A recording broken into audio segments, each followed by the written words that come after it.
use computer. Okay, I'm going to share my screen.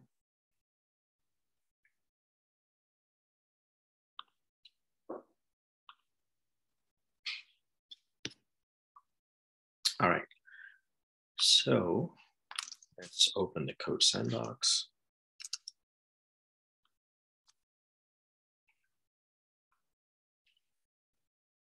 We can go to React.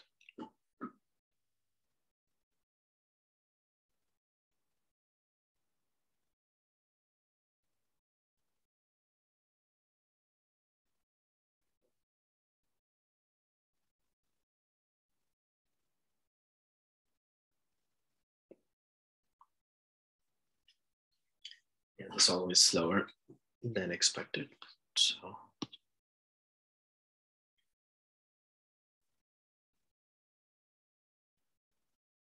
By the way, you can do the same thing on your computer as well.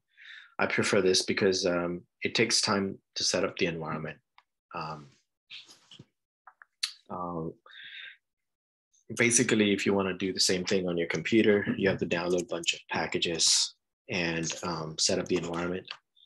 So we'll go through it at the end of the class. So you don't have to use Code Sandbox, but I think it's easier this way, so I'm using it. Okay, so last time when we looked at it, the main navigation is through here on the right side, and there's an app.js. That's where you're gonna do pretty much all your coding. So you can open the app.js and hide this by clicking on here. So it hides the left side of the container. And then remember, if you want to build something dynamic, if you want to build something static, then you can write your HTML code. And this is called JSX, right? So I can create a div, those who know HTML very well. And I can create something like this, right? And it shows up here. I can restyle it or reformat it by right-clicking on it and then clicking on the format the document. And it will format it nicely for you, because when you do it, the indentation and things like that kind of gets messed up. So I usually, time to time, I just go in and format the document. Okay. So between this div tags, you can pretty much write your HTML and it would show up here, just like a regular HTML. Couple of things won't work, which is style. If you want some styles, you can write traditional styles, but but you could also create variables for your style, like colors and stuff like that. We will look at that. So those, to pass those, there's a little different way of doing it, which we're not going to look at right now, but just to say that it is possible. And as I said, this is all JavaScript, and when I run this, it creates an HTML page, right? So based on whatever I have here, and it substitute anything that is placed inside curly brackets, right? So this is where it substitutes, or you can call it interpolate as well. Okay, so for that, we can create state. So in order to create state, something that is dynamic, you can create it here. You have to say import, and then within curly brackets, you would say use state, and from React. This really means that I want to grab this use state, which is called hook, from React. React provides this. It's predefined hook, right? I'm just going to do again, format the document, right? So if anything that you want, there are other things you can grab from React as well. You can grab in this manner. Okay, and again, You have to just remember this code a little bit. And then if to create a state, there's a const, and then you have an array. And within array, you would create your state. So let's say I is my state. And then you need a setter to change the I, right? And so you would call it like this, and equal to use state. And any value that you want to provide, which is a default value, so it starts with that value, you provide it here, okay? So const, square brackets, value, and its setter equal to use state, and then this is the default value, okay? And now if I replace this with I, right, then it substitutes this I here, which would be initially 0, right? Because I set the value as 0. So this is the syntax you want to remember. If you can remember the syntax, and then anytime something like this happens, you can just simply go ahead and refresh it here. Don't refresh this page here.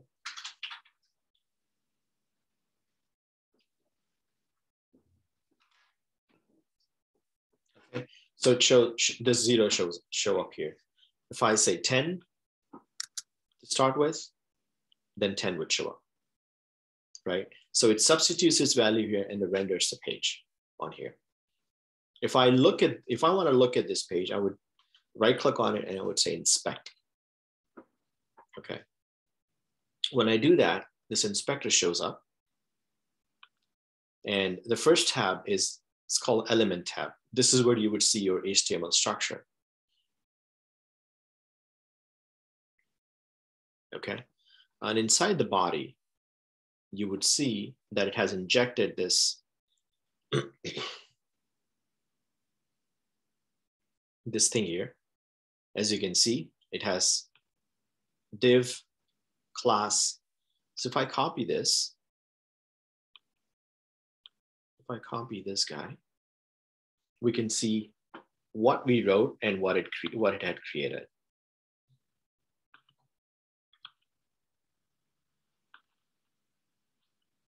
So slow somehow. What's going on?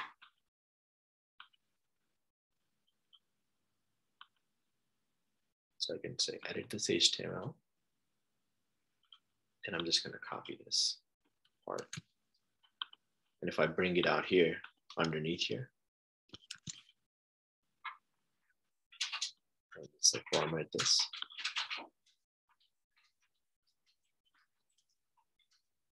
You can see that it had rendered this, right? So we passed this. So class name became class because class name is specific to React. So anytime when you define a class, you have to call it class name, right? This I, which was 10, it's substituted inside here, right? And this there is 2. So this is how it actually works. It substitutes anything that is within the curly bracket. Okay. Okay, and then remember we had a button. So I'm gonna write a button here. And then buttons usually have, let's say, plus sign. Okay. And then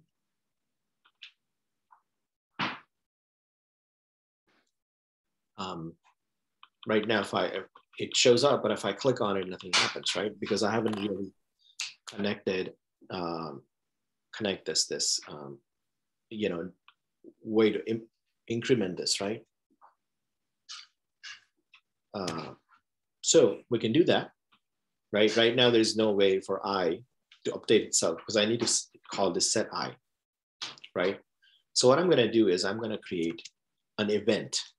And this event is called on click event. And I would say, when I do on click, run this, and you can define it using handle plus.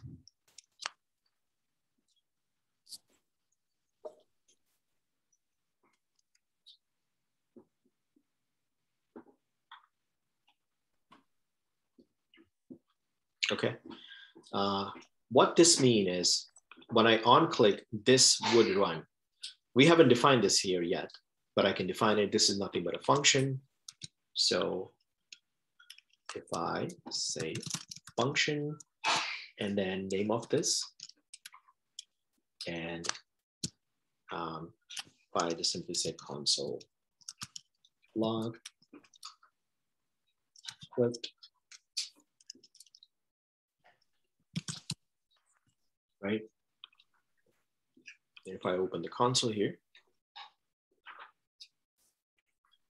where's the console? Okay.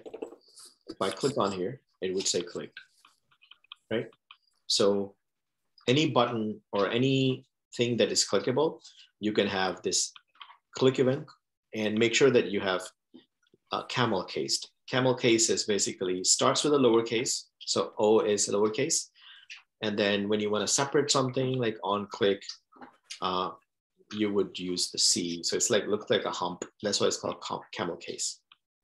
Okay. So when I click on this button, it sets this on click event, and then it calls this guy basically. That's what it means. Okay. And now if I want to increment I, which is nothing but this variable, I already have a setter that I provided. So what I'm going to do is I'm going to remove this, and I'm going to say set I. And inside, I'm just going to take the value of I, and I'm going to add 1 to it. So if it's 10, it's going to make it 11. If it's 11, then it's going to make it 12. That's all it means, right? So if I click on here, it says 11, 12, 13, and so forth. Okay, so the steps are something like this you have to remember. Something like this, you have to remember how to define a state, right? And then using it is pretty simple. You substitute wherever you want this to be dynamically generated, which is this. And then you provide an event where you provide a handle, and handle is this. So there is some memorization needed, but if you can remember this, I would say 40% of the work is done on this side.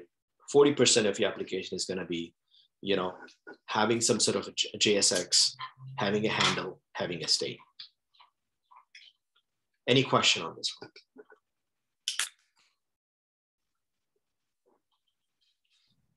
Oh, mine is saying handle plus is not defined.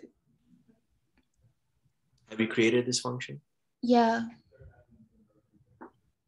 Is the spelling correct? Exactly like this?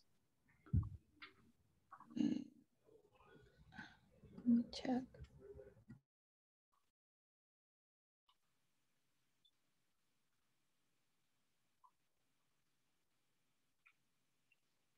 And make sure it's between this return and this curly bracket. Any JavaScript you want to put between this guy, two things here. Yeah, that was it. Okay. Yeah, I fixed it. Okay, cool. So I would say, you know, practice this over and over until you get it in your head. Right? If you can do this, you can pretty much build games, right? Okay, so the next step we want to focus on is we looked at the button, we looked at the element, right? But there are some other things like input boxes where you can, you know, what if you have a form and you want to enter something, right? So let's say you would have input, right? Inputs are defined like this, something like this, right? And there are different kinds of input. By default, in HTML, if you just say input, which means it's a field, it's an input box. So there's a thing called type. So you would say type equal to, and if I write, let's say button, it becomes a button. If I don't put anything, it's a regular input box. You can say, I think checkbox, right? Then it becomes a checkbox. Right, so input is a versatile field. You want to know more about it. If you don't know, Google, and this is an HTML input. It has nothing to do with React. This is all HTML stuff, right? So what I would suggest is look through HTML input.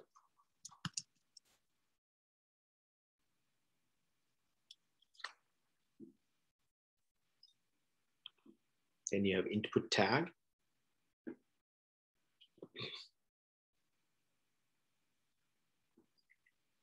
Okay. And you'll find this many. You can do so many things here. You see? If you do button, it does this. If you checkbox, it does this. You can have a color, date. If I just copy this and just do this. I'm just gonna copy this. Let's be brave. Do something. Just paste it. I want to see everything, every option that is allowed. Except you have to remove this default value because it's not part of HTML. And also, input usually you have a closing tag, but somehow they haven't provided a closing tag, which means if you don't have closing tag, then you have to do like this. Okay. So I have to provide closing tag for each of these guys.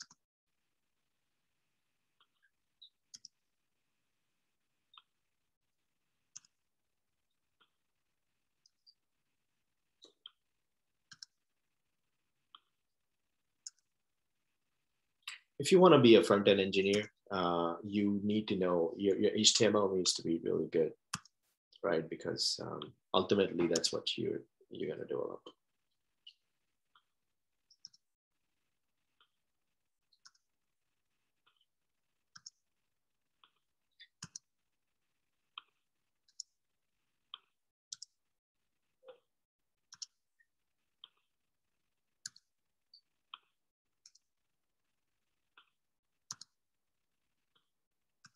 Okay. Okay, now let's see what it does. Oh boy.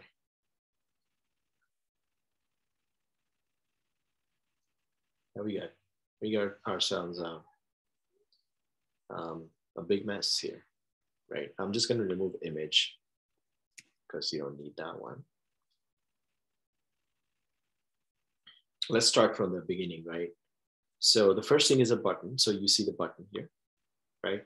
Then you have a checkbox, right? A lot of forms you fill out, you have checkboxes, right? So that's a color is nothing but the color picker, right? I can pick a color. It's nice, right? This is all available in HTML. A lot of people don't even know that. Let's say if I want a date picker, right? So I want to pick a date. I can pick a date, right? Date, time, local, you know, we can pick date and the time as well, right? Email. So I think if you don't provide a right one, then it kind of, I think that's what it means. Okay, it will complain if it's not an email, but it's just like a regular input box. File. A lot of times you would pick a file, right, from your computer. So this is a file picker. It will let you choose the file, and yeah. The hidden one is obviously you can't see it here. It's hidden. Basically, if you want to have something but you don't want it to show, then it's hidden. We're not gonna go into it why, but This is a month picker. Literally, it's just similar to date picker. Number, it's like an input, but you can update, right? As a password picker. Remember password, right? Which means it's gonna hide what you're typing with the asterisk, right? So that's what it is. Radio button. Then you have range. I can have a range, right? So, and then I can have this, what's the next one is reset button. I have a search, submit, telephone number. Again, a lot of things you're probably not going to use it, but just to let you know that it's there for you. Okay, URI, we can work on it. Okay, well, we're not going to use any of these. We're just going to use a regular input box without any type, which makes it a typical input box. Okay, which is this. So each input box has some property associated with it. So this one, what is this input? I can type something. Like, if you have a form, let's say you're buying something, you're filling out your name and social security and whatnot. You would use an input box, right? So what does it have? It has a value. Whatever the value that you provide, I can pre-fill the value. I can say value equal to test. It puts test here. So I can pre-fill the value. I can have a placeholder.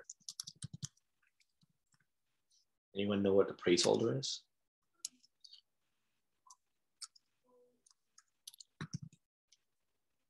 Anyone know what the placeholder is?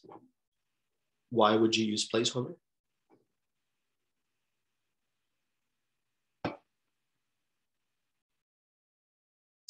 So placeholder is, if I want to put some instruction of what this input is for, let's say you're supposed to enter your first name. Then I would say, I could enter first name or something like that, right? This is called placeholder. When there's no value, so let's say if I remove the value, the placeholder would show up.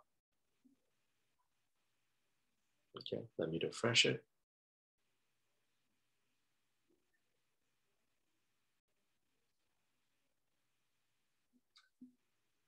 Okay, you see, this is a placeholder.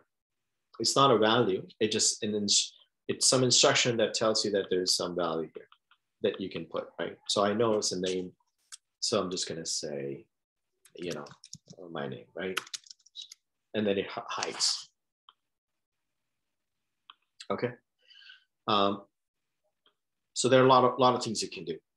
But as I said, one of the things is value equal to something, okay?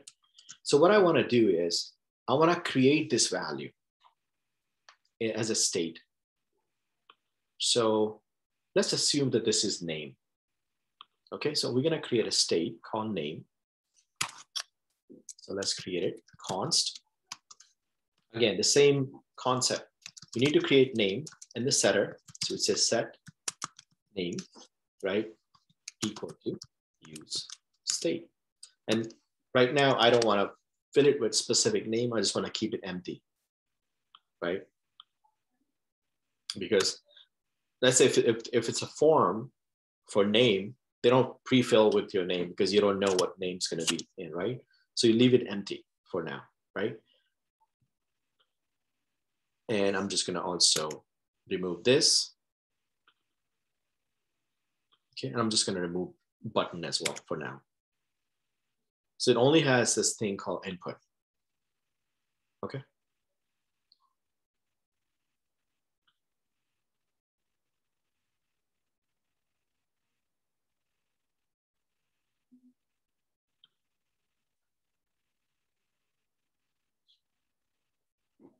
I don't know why it's so slow.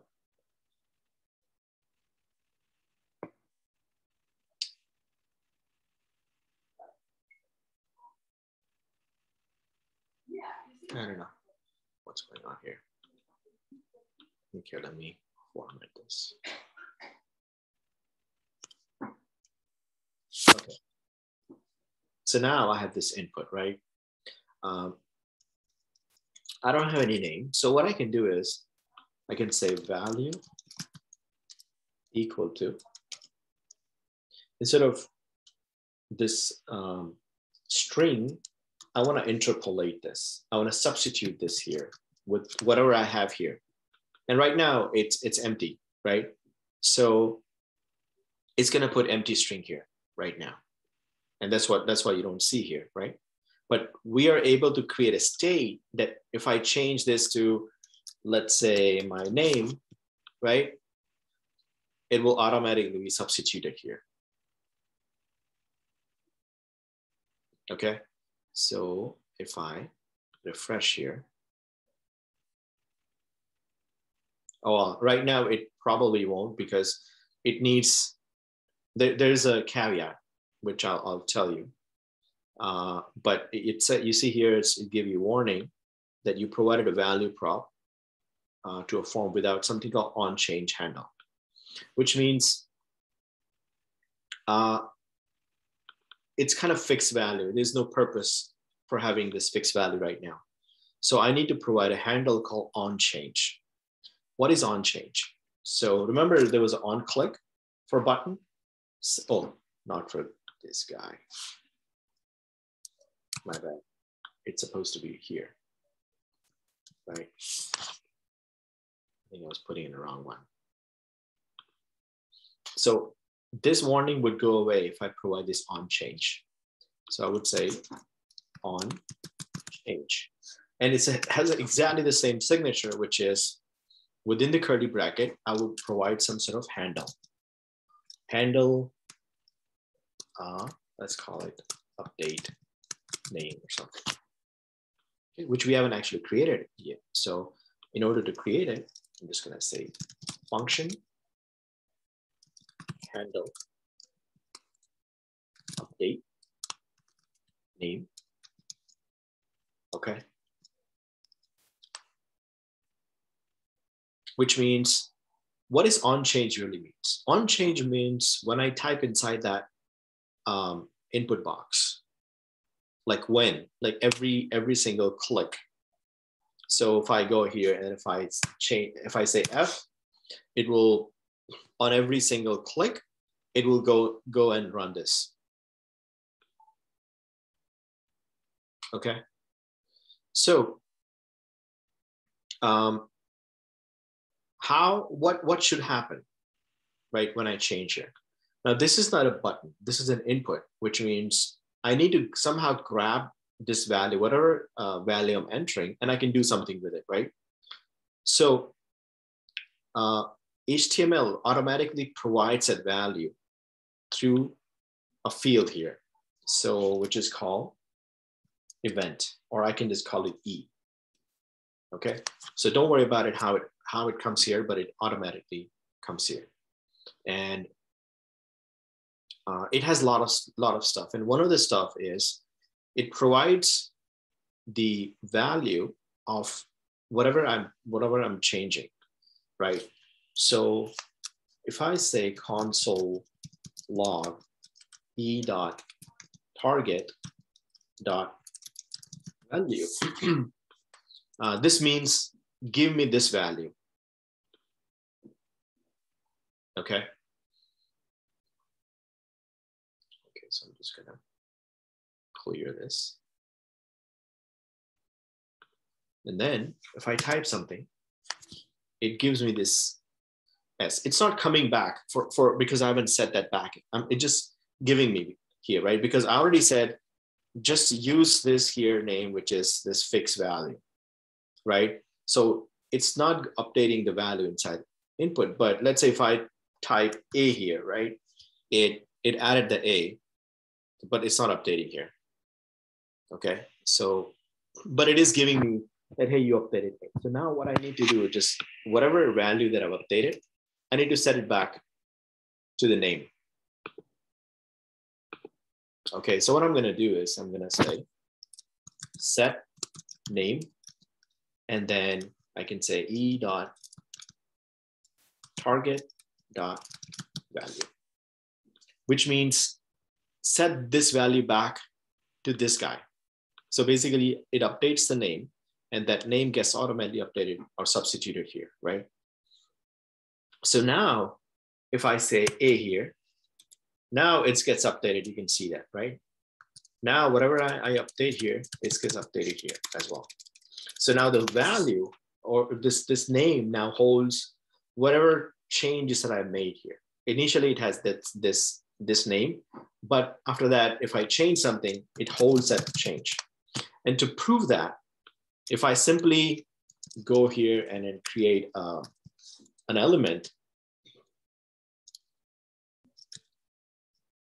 and then use curly brackets, and then within that, if I just say name, right, it prints the name, whatever I've changed. So if I clean this up, it's nothing.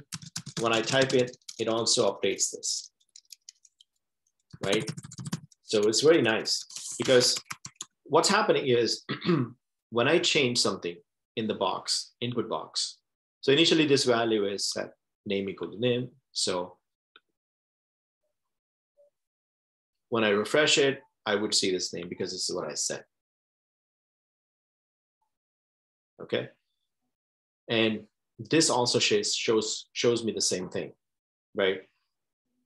And as soon as I do change on this handle update runs here, and it grabs the value, whatever I've typed in, and it sets it to the name. So now whatever I'm typing here gets set to the name, then that gets updated here, right? And that gets updated here automatically. Set name essentially means update this value and wherever this value is used. So if it's used 50 places, it's going to update all 50 places. So if I do this, right, it's going to update everywhere. So this is the power of React. If you want to do this in a pure JavaScript, it's really painful. Right? With a minimum code, I can do this so many things. Look at the amount of line of code that I've written and the things it can do. Okay, I'll give you a few minutes to code this, and yeah. And let me know if you are having trouble. I'm just gonna grab some water in meanwhile.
All right, any question on this one? Are you guys confused, or do you know if it's working for you? Questions, concerns? Professor, it works for me, but I still wanna maybe a deeper explanation on this event target value. Okay. Thanks. So again, this is a HTML magic. It has nothing to do with React. So basically what happens when I type something inside here, right?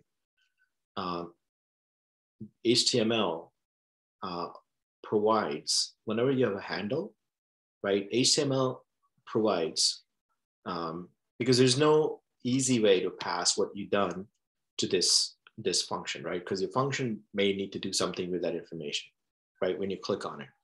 With button, it was simple. When a button, all I need to know is whether I clicked on it or not, right? But for input, I need to know what's the value inside here, right? So I can use that value to set it. So what it does, it provides the event that being called. So the event is nothing but this this on change event, right? And this on change event, it has all the information regarding where is it coming from. And one of the things it would have is target. Target is nothing but which input I clicked on, right? So if I have, let's say, another input, and if I clicked on that, the target would be different. The target for this one is this input. And if I want to know a little bit more about it, I would print this.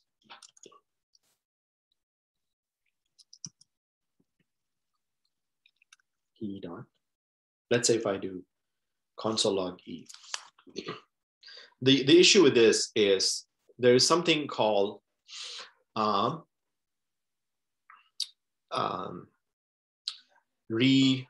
of the event. So this event, as soon as I finish using it, it gets wiped out. So even if I console log it, sometimes I don't see it. Okay, so let's see if I would see this or not. So what I would do is I would say inspect, and I would see this, and I would go in the console, right? And then I will type something in here. So when I type it in, it would console log, right? So now if I go and look at this, what I type, it gives you this E is nothing but this what is called synthetic base event. And it has this information. It's on change. Some of the stuff may be cleared up by the time. What is the target? The target is this input. It knows exactly which input it is, what time it was called. It has all this information, just in case if you want to use it, right? So HTML is pretty smart. It provides you lots of stuff. Again, when I expand the target, it will show you tons of stuff, okay? Even it tells you which URL it came from, right? What is, if I have a children node inside, it will let me know. And one of the field is going to be, is called value, which is going to be here somewhere.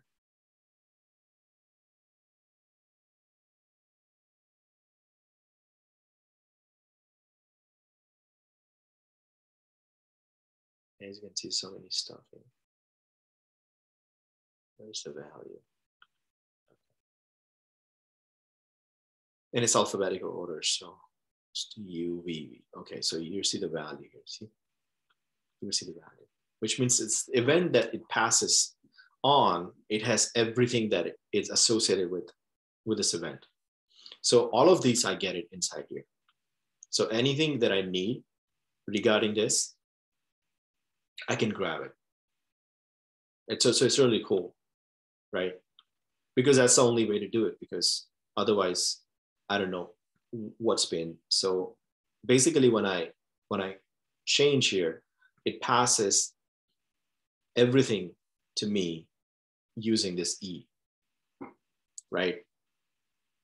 And then I can grab, you know, target.value. Mostly you're not gonna use much besides this, so you don't have to remember much, but target is nothing but where it's coming from, which is this, and what is the value, which is this value. Okay. Does that make sense? Yeah, totally. Thanks. If I want to get, let's say, something else, I don't know, selection direction, or selection end, selection start, okay, scroll width, you know, it's got everything. So if I want to get the scroll width, which is 134, I would just say e.target.scroll width, and I would get this one, 143. Okay, just in case if I wanted to know. So I can do something about it, right? Yeah, but all you have to know right now is if I do this, I would get the value loaded here. Okay. Okay, so now that you know this, you can do a lot with it, right? Now you have the input working, which means if I want to know what I have, you know, this is how actually a lot of form works. Whenever you go on a site or Facebook is using React internally because this is actually a Facebook product. So when you go and you know, write a comment, this is exactly what happens. Comment is nothing but there's something called text area, which is another kind of input, text area. As I said, you know, if you really wanted to know more about this, you would have to learn a lot of HTML.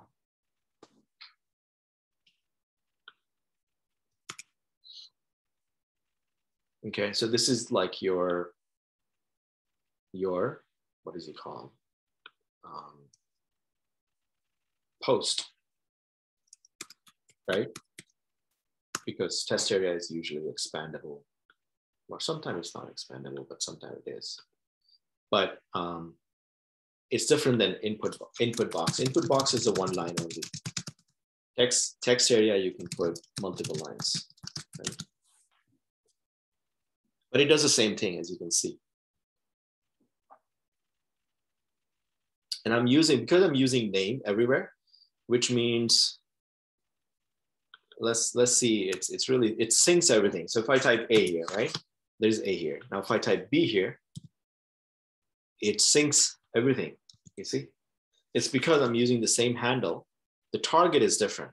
So when I'm typing here, it says this is the target, right? Because this handle is call. It doesn't know where it's coming from. The only information is it's coming from this E, which is, it says, oh, the target is this guy, not this guy, right? So we'll grab the value from here and it will update the name, and that name is going to be updated everywhere where its name is used.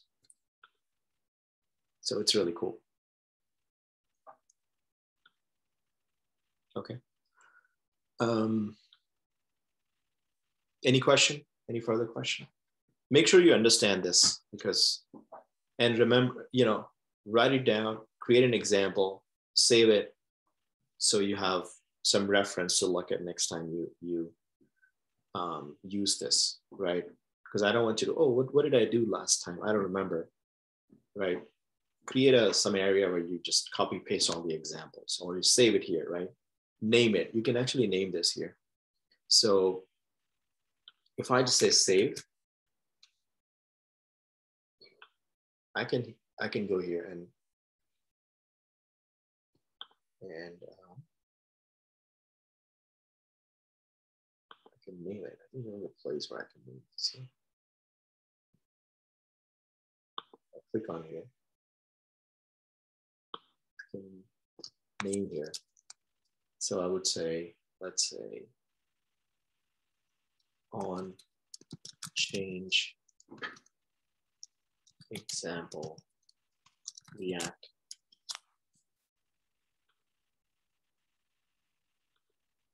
Okay. And it will, it will use this to save it.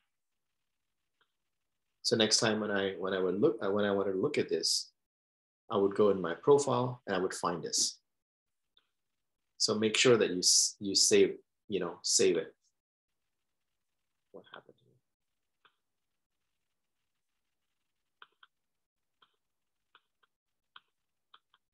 here? I think it doesn't like that I put spaces in between.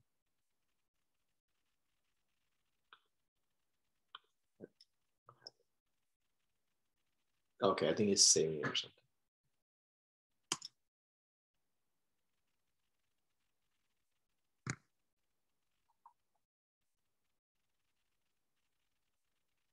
The only thing I don't like about it is really pretty slow.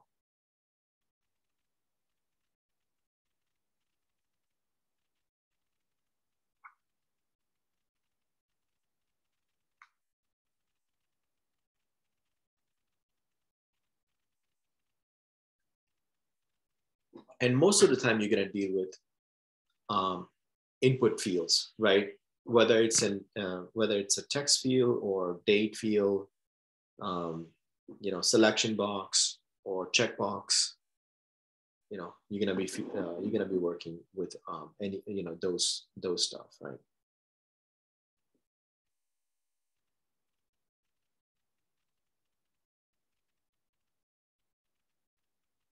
I know what's happening. It's somehow taking its sweet time.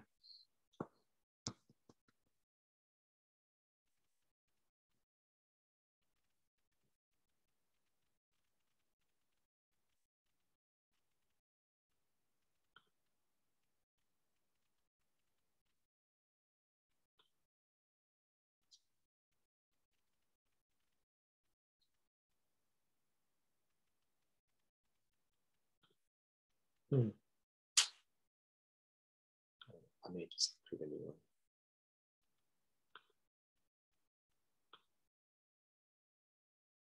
Something I messed up.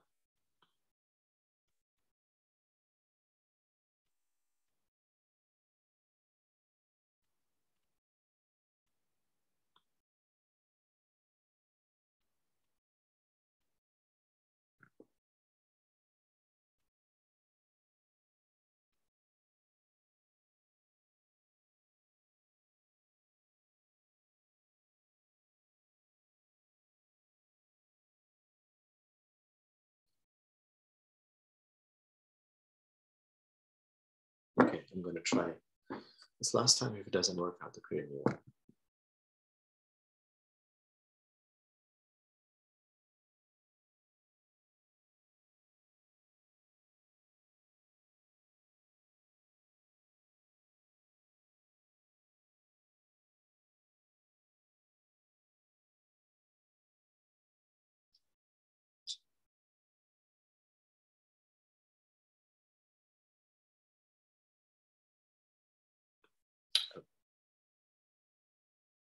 It's too much.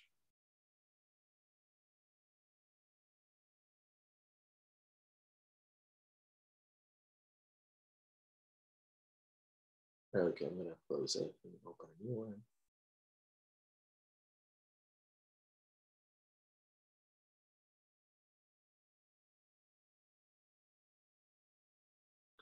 All right, that's it. Come on, let's.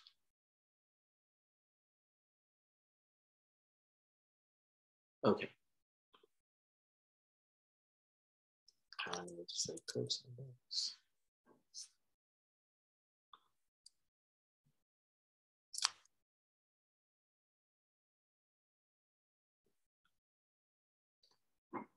So yeah,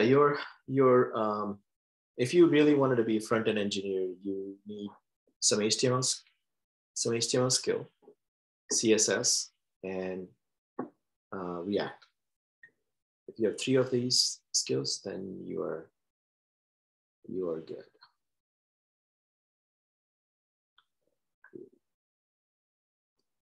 Sandbox. Sometimes they have a service which, you know, it's a little bit slower. So, you know, that may be the case.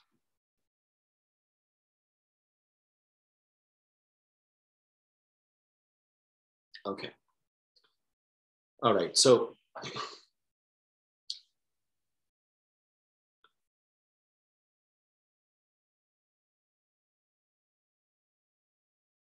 let's move to another topic called conditional rendering. What is a conditional rendering? There are times when you want to render something based on some information, right? It's called conditional rendering, which means if something is true, then you render it. Otherwise, you hide it. So how do you achieve it? It's actually pretty simple. Imagine you have a game, okay? And you have a start button. So let's start with it. Whenever you build a game, right, you have start button.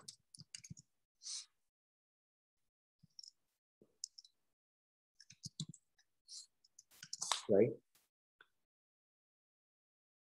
And imagine you click on this, right? And the game starts. After that, do you want to keep this button? Because you already started the game, right? Which means you need to hide this button. So what you wanted to do is, as soon as the game starts, you want to load the game and hide the start button. So how to achieve it? This is the dynamic part of the app. So again, we're going to use a state. So import, and I'm going to emphasize this many times that, you know, just get used to this syntax, use state from React. You just need to memorize this. Between this curly bracket and return, you would say const square bracket, your state. So let's say is started, set is started, equal to use state. Is it started? No. So it's a false to begin with, right? So this, if it's true, then the game is started. If it's false, which means game is not started. Now you may have some other state as well, like pause or something like that. But we're not worrying about this. We just, in this case, either game is started or not started. That's it, right? So when the game starts, what happens? Let's assume that there is something called a div where it says game playing or something like that. Right? Okay. But they are, I will never have this both together. Game playing means game has started and it's being played. We're not going to implement the game logic right now. We're just, you know, looking at the logic of how I can start the game, and then this would show up. And if I end the game, the start would show up. So any idea how to do that?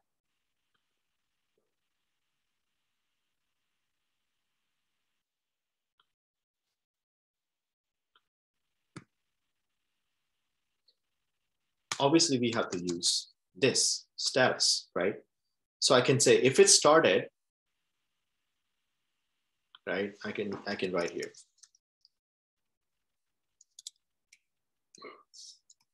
I would have to write here. If I can say if started, if not started,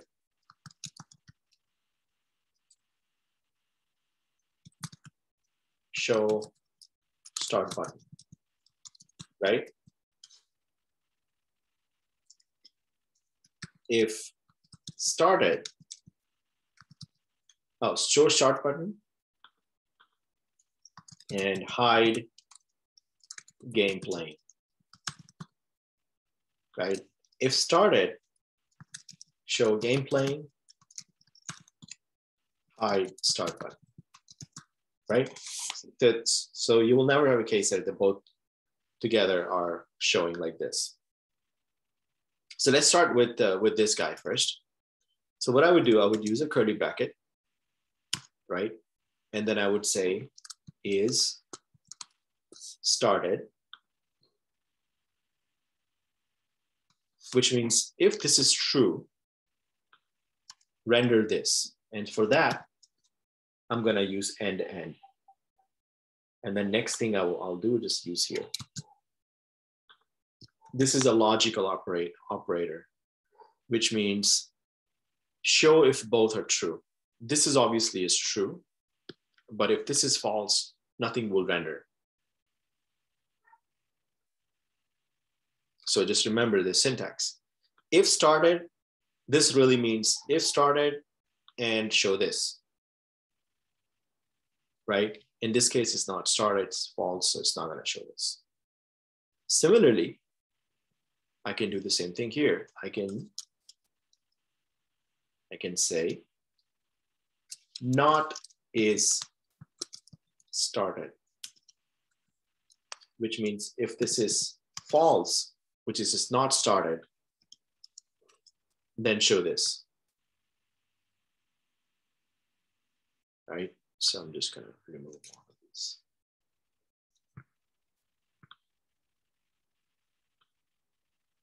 Does it make sense? If it's started, show this. If it's not started, show this. Okay, right now it's not started, which is false. So if I take this false and put it here, this becomes true because I'm inverting it. In the beginning of the class, we looked at this nots. This makes it true. If this is true, and then it's gonna render this. This is not true, right? Because it's a false, it's not gonna render this.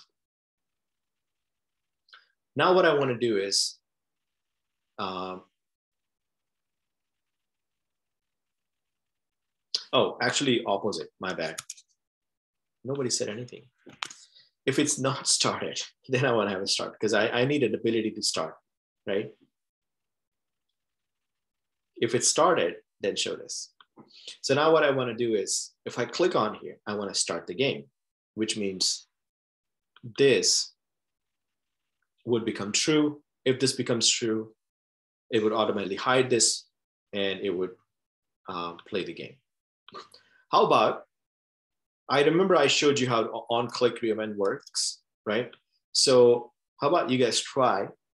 Basically what you need to do is add an on-click event to this here, and then set it, change, if it's false, make it true. If it's true, make it false, right? That's all it does. So, and I'll show you the solution. I'm just gonna grab some water. Got the idea? When I click on the start, I should see the game playing and this start button would hide itself. Can I ask a silly question? Is that because it's you state the first state is false, so it leads to it's not started, so it shows the button? Yes. Okay, got it. Thanks. Yeah.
All right, yeah, anyone got the solution? You still working on it?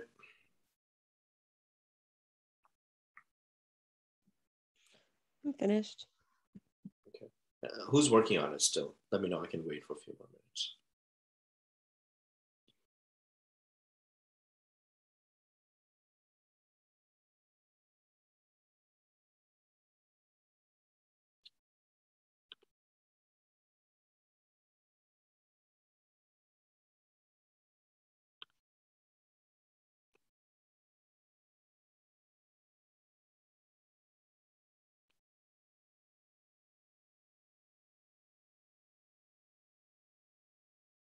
Okay.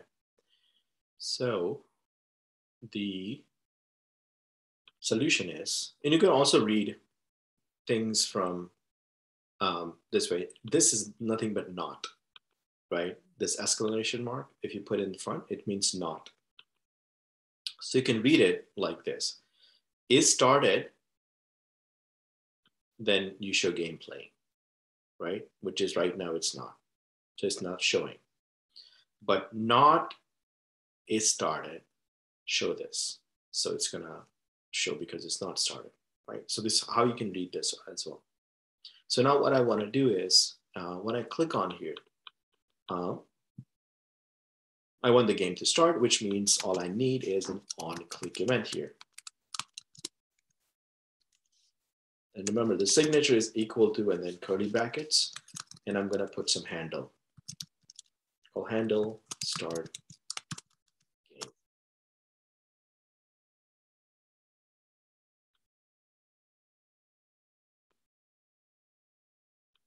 Okay, I don't have this yet, so I would have to create one. Which is pretty simple. Function handle start game, curly brackets, right? And all I have to do is set the is started. Doesn't matter what it is, make it true. That's it, right? Which means when I click here, if it's false, makes it true. If it's true, makes it false. Or if it's true, it makes it true again. But if it's true, then the button's not going to even show up, right? So that scenario is now not going to play out. So if I click on it, it says game playing. The button is gone now. This is true, which means I don't have access to this button anymore, right? So let's add a little bit more complexity. Instead of just having game playing, I'm going to have sub element.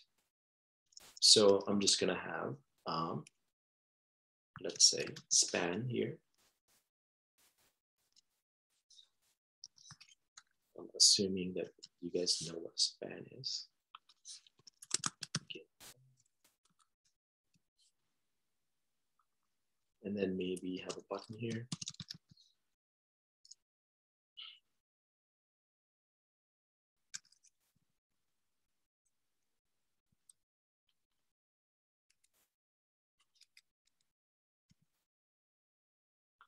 And then it is going to be stop.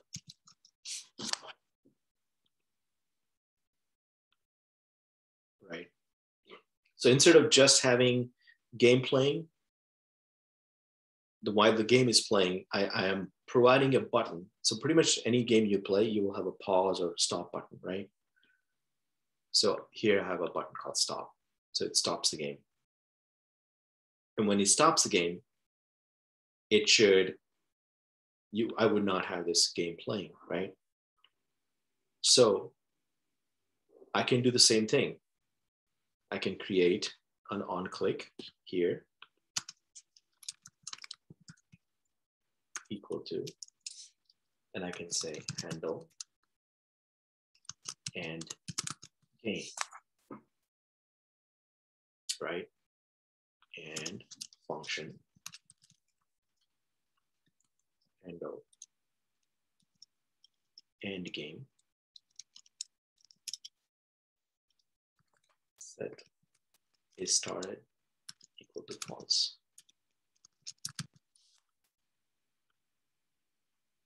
Right? I format this properly. When I click on start, this shows up, game is playing. When I stop, it stops. If I start, okay. It's pretty simple. Let's try it out, and I'll give you another assignment where right now two handles, right? Which sets the state. This one sets it to true, this one sets it to false. I want to combine this into one handle called toggle. I want to call it toggles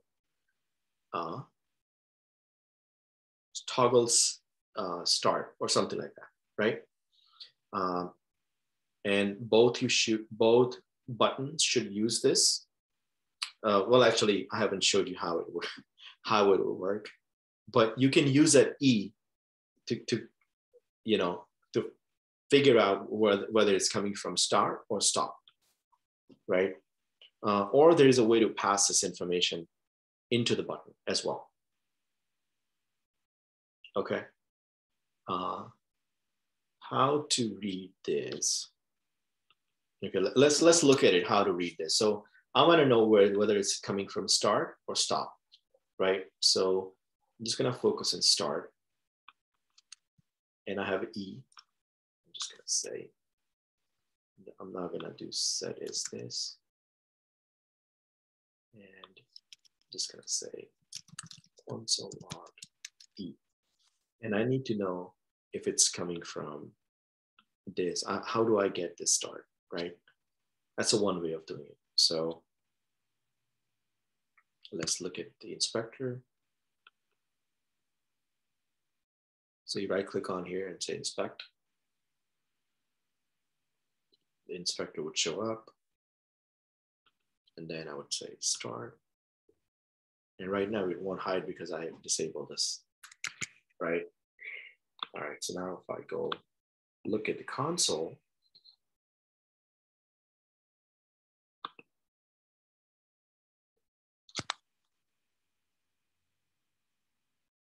it would show me the synthetic event on click. And then there should be a target. So I should go and say, what is a target? Right here, which is a button. And if I expand the target, I'm looking for the name of the button, right? Which is called start. So if I see that start, I would know to use this right there, inner HTML or inner text, right? So I can use this. I just use inner text. So so this is the thing, right? If I use E dot target dot inner text, inner TEA, okay, inner T capital. This would be the label where it's coming from. So it could be stop or start. In this case, it's going to be start, right? Because so can you use this label to understand where is it coming from? And then based on that, you start or stop the game. Or if you are creative, okay, you don't really need this. If you're creative, you can use something else as well.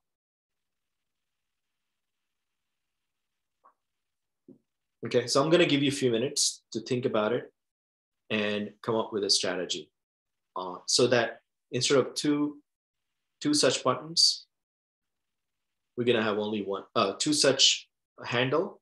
We're just going to have one handle called handle toggle or handle, toggle start or something like that. Which means if it started, then we stop it. If it stopped, then we start it.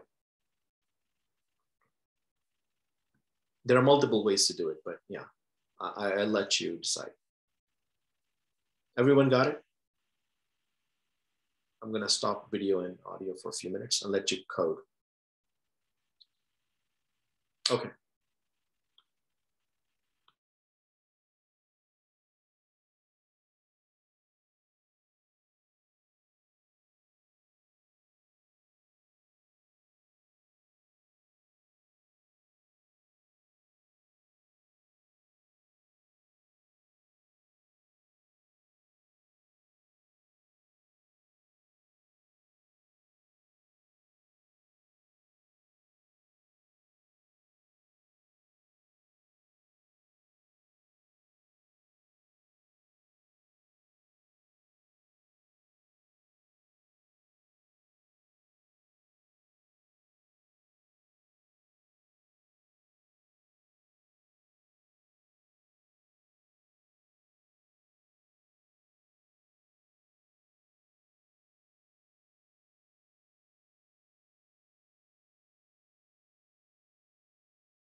All right, guys.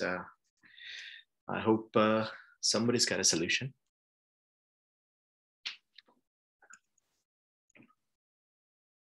Okay, any idea how to do this?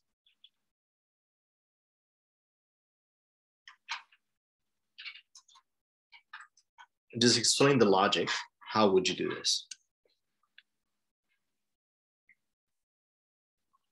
All right. To toggle on with an if else statement, if is started as false, set to true, and vice versa. Yeah, you can do that way.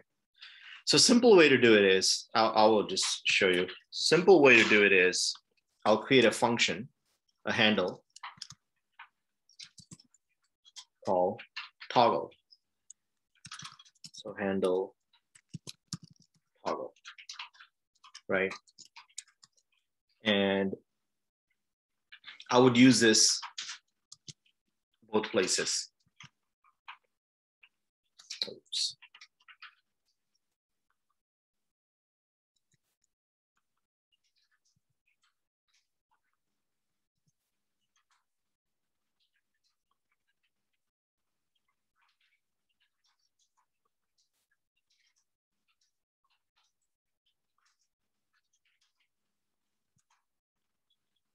Okay, so I've used handle toggle both places. So it's the same handle being called.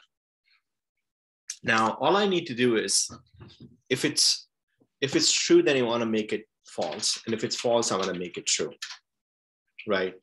There won't be any situation where it's started, but the starting button is on, right? So when I have the start, which means it started, is already false. So all I have to do is simple. I would do this, and I would say not is started, which means make it opposite to whatever it is. If it's true, make it false. If it's false, make it true. That's it, right? Because I don't really need to know whether it's coming from start or stop,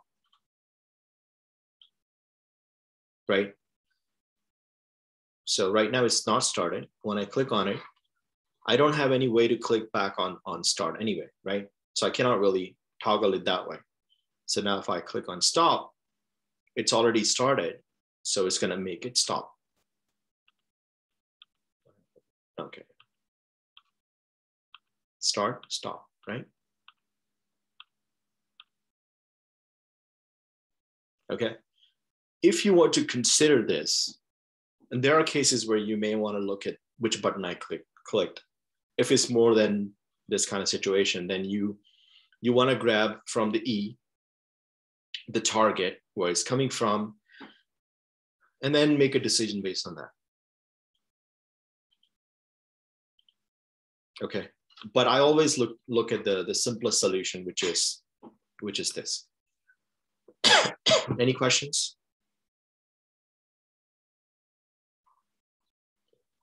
This is almost like if it started, make it stop. And if it stopped, make it started. This is like, just like that. You don't even have to use a conditional stop statement, right?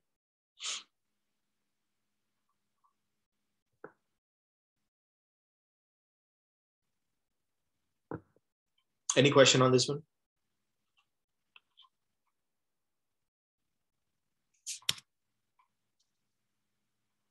Okay. Okay, I was going to cover the use state, but let's cover something else. So we looked at today what we looked at. We looked at the events, like on change event, on click event. We looked at the inputs, different kind of inputs and how to use them. And then we also looked at conditional rendering, which means we set the condition and it renders accordingly, right? The next thing we're going to learn is, let's say if I have a lot of items, let's say if I have if I want to create 100 buttons on this, right? And each button would have a number. It starts from 1 to 100. Okay. I don't want to create 100 of these buttons, right? I want to create only one button and then change, somehow use iteration to create all 100 buttons. And also, just like that, if I have multiple buttons, I can use the same handle because I know if I want to make decision, I know how to grab where this thing is coming from, right? So for that, I'm going to use this. This is it's going to be really interesting. And a lot of times when you build games, you may have similar situation, right? So I'm just going to remove everything. And what I'll do is, let's say if I want to have that 100 numbers, then I need to create an array, right? So let's create and I don't even want to create it, write, because you can create an array, right? You can say let nums equal to, 1, 2, 3. I don't want to do that. I want to dynamically create, so I can say max equal to 100. Okay. Which means it's going to create 100 elements. And then I want to create an array. Let nums equal to an empty array. Okay. And I'm going to fill this array. Let's say for loop. Let I equal to 0, I less than x, I plus plus. Remember, we learned this for loop, and all I have to do is every time it runs, it gives me a new value of I. So it starts with 0, then 1, 2, 3, up to 99, actually not 100, because I said max is 100, right? So then I would say nums dot push I, right? Which means this array has all 100 numbers, 0 to 99. Okay. Now I want to create 100 buttons here. So remember, we had learned about map function.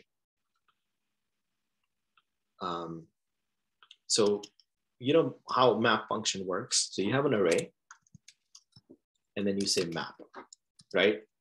And inside you get each value of the array. So it will start with 1, 0, 1, 2, 3. And then I can return something. I can map it. So if I remember, if I want to double every value, then I can, I can say, multiply by 2, right? So what this returns is instead of, 0, 1, 2, 3, it will return, let's say 0, 2, 4, 6, and so on and so forth, right? But in this case, we want to grab the value and return a button. So what I will do is I can create a button. And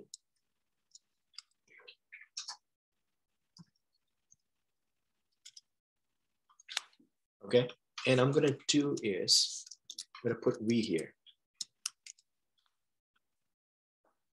which means it's gonna return each item would have button 0, button 1, button 2, and so on and so forth. So for that, obviously I cannot write just inside HTML. So I'm just gonna write inside the curly brackets. Okay, and what I'll do is I will say if the number, because initially the number array is empty, but it's gonna get filled, right? So I don't know when it's gonna get filled. So I would for cautiousness, I would say I would say if the number array dot length is not equal to 0, basically. Remember, we learned the conditional rendering, right? Which is if it's not a 0, if it's not empty, basically, then render me this.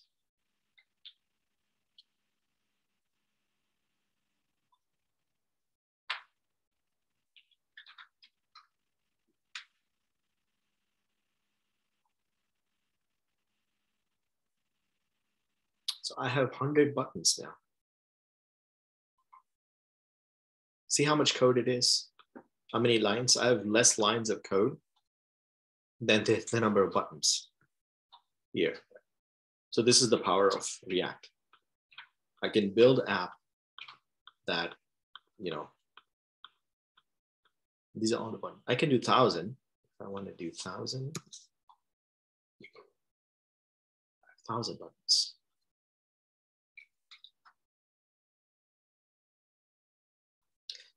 I want to know when I click on individual button, I want to know which button I click. So I'll give you a few minutes to figure that out.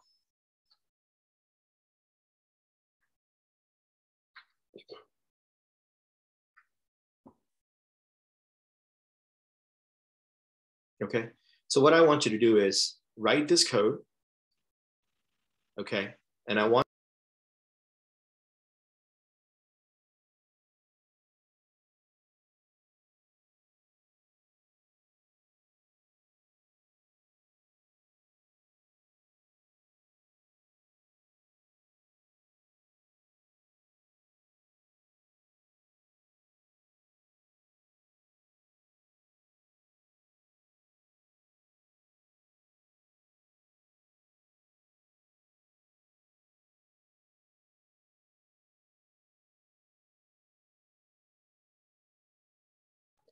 all right, so yeah, it looks like some issue with the internet. So the way we want to do is now, if you can have this this layout here, and then if I click on any button, I should see on the console which button I clicked. So if I click on here, it should show 707.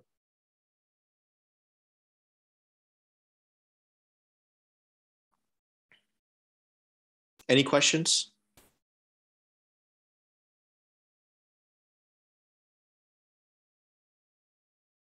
All right, I'll give you a few minutes.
All right.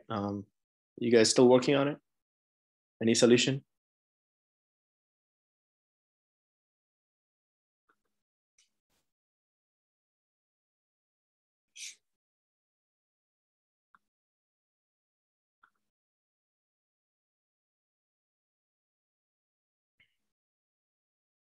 Again, whenever you click on it, you need to know it's a button.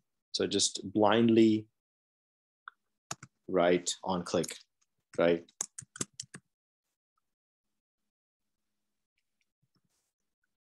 Equal to some handle, right? Handle click. And then you write the handle.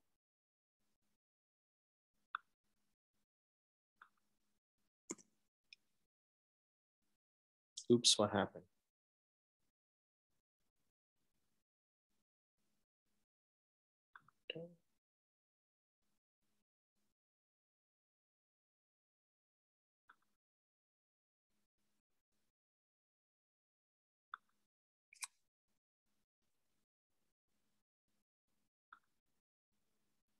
Bummer. Looks like I lost that one.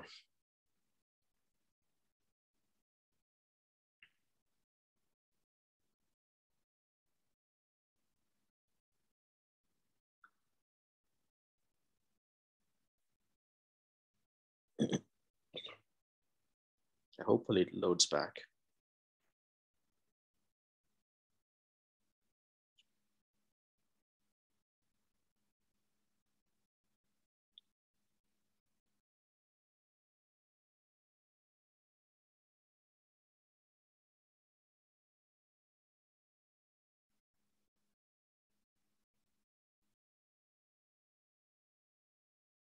Oh, look, it loaded back. Okay, cool.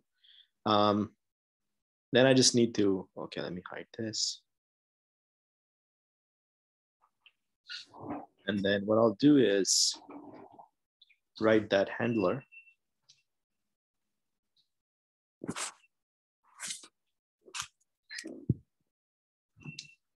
I'll just write this handle.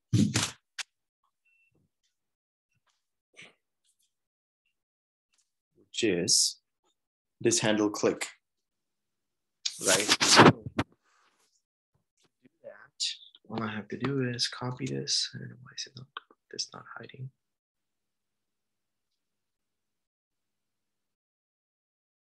Okay, and then just write this handle here. Function, handle click. Okay, so what do I need here?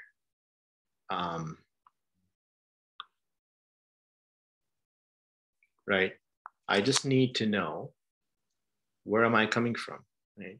So I have E, right? That gives me access to whichever button I clicked on it. And all I have to do is console log E dot target dot, remember inner text we looked at, inner text, that's it. And now, if I clear this up and click on any button, it will give me right here where it's coming from. Okay. So this, I hope you understood that if this is ready, if numbers is ready, if length is basically is filled, then render this. What am I rendering? I'm taking each number, right, the array, and then mapping it. Remember, mapping, I can double it and whatnot for each value, right? But instead, I'm just wrapping it with a button, which means it takes a 0 and it gives me a button with 0 in here. So map is a very useful function, right? And then this way, within this element, it produces so many numbers. If I were to look at it, how it looks like,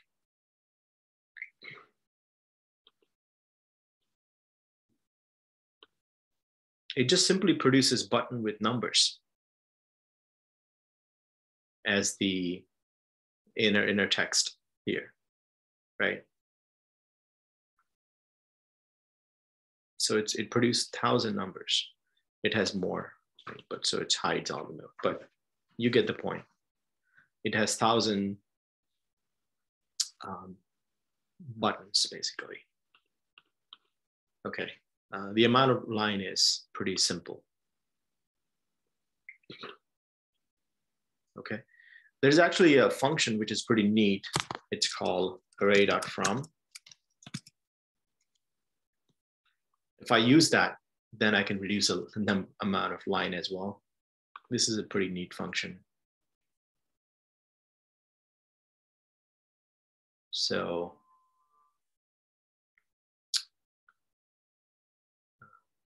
I think the way you'd say is length. Let's see.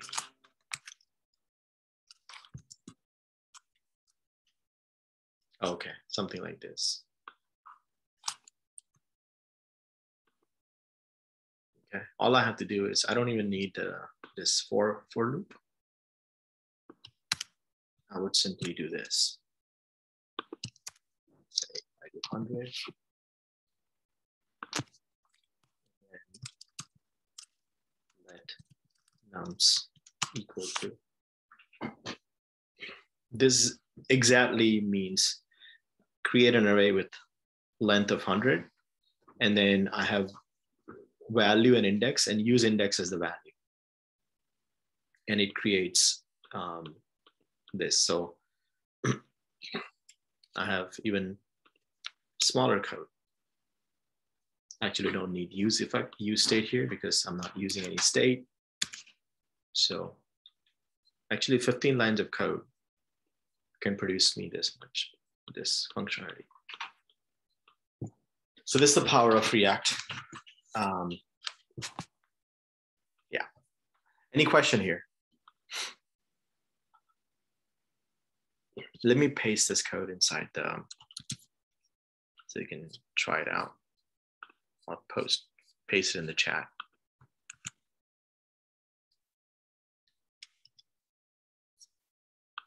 Okay.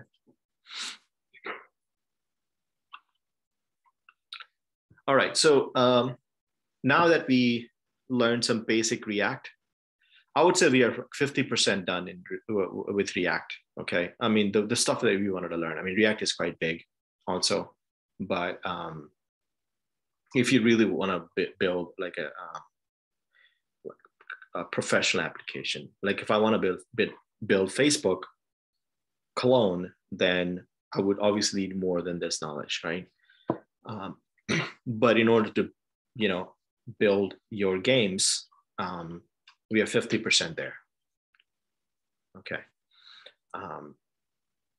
So starting next week, we can, make sure that you have selected a game. And if you are a designer, just build the design for it, right? So each step, or come back with some sort of plan on how each screen's gonna work. Like, for example, if you build a card game, then what would the first screen would be, what would be the second screen would be, okay? Or maybe it's everything is happening at one screen or whatnot, doesn't matter, right? Just build the design, a rough design if you know something, right? How the score is gonna get calculated or whatnot, just have all the research done, make sure you understand that, we can discuss it, and then we can then go from there. Okay. Any last questions before we end?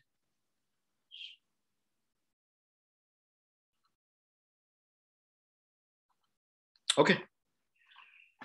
Sounds good then. I'll see you next Wednesday. Thank you. Thanks a lot.